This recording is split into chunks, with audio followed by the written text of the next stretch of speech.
Yo, what's up guys? Lou here from TSA.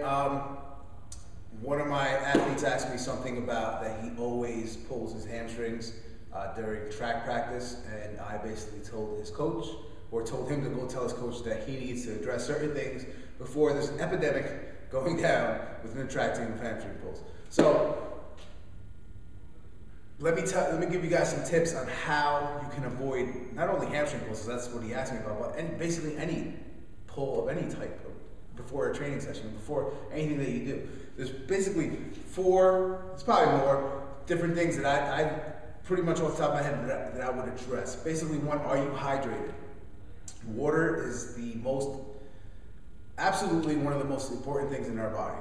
I don't want to get into why, but just know at this point, we should know drinking enough water should basically help alleviate a lot of symptoms with pulls, period, with any type of anything. Basically, we need about, just say general rule of thumb, your body weight in ounces. That pretty much will, should give you, depending, that's pretty much only on the person that's really isn't that active. If you're really active, you should bump that way up.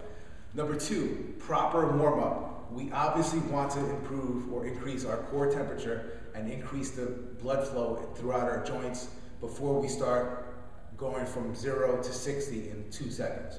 Obviously, if your body's not ready for it, it's your body's fail-safe way of saying, dude, what are you doing? Let's back off a little bit. You have to get an adequate warm-up in order to, especially when you're gonna do high demand exercises, kind of something like this kid does, sprinting. Number three, what do we wanna do? Basically, increase our work capacity.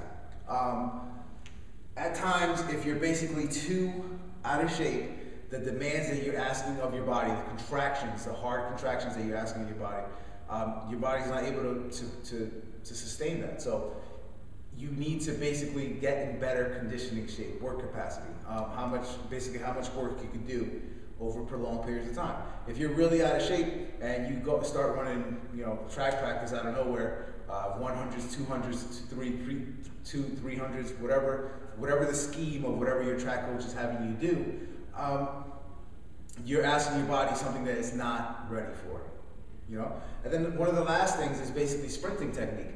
Are you possibly overstriding or overstepping and hitting that ground at the wrong angle, as opposed to that foot lining and hitting up right underneath your hip? Or is that foot, the toe, hitting in front of you, which is kind of like a braking force, and it's going to produce a lot of tension and torque on that hamstring, especially when it tries to pull through that gait cycle, with that sprinting cycle. So maybe we need to address some flexibility, mobility issues, so you don't basically get